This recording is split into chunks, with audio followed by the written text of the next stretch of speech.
This is the how to install the Bishop Rollout Kit. After you've taken your measurements, you'll take the front upright and place it on your mark. And using a number 2 square drive and a drill, you'll insert your screws. We have a screw on the top, the middle, and the bottom on both the front and rear upright. In the video, you see we're doing the left first. Once you finish the left, you'll follow the exact same steps and you'll put the right side in.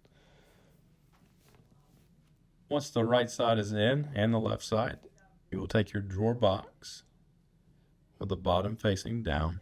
Make sure the cutouts in the rear of the drawer are facing the rear of the cabinet. You will slide them into place. Drawer box must be flat. Once you hear it click into place, you should be done. You'll know it's complete when they open and close smoothly and freely. If you need help on how to adjust, see our how to adjust video next.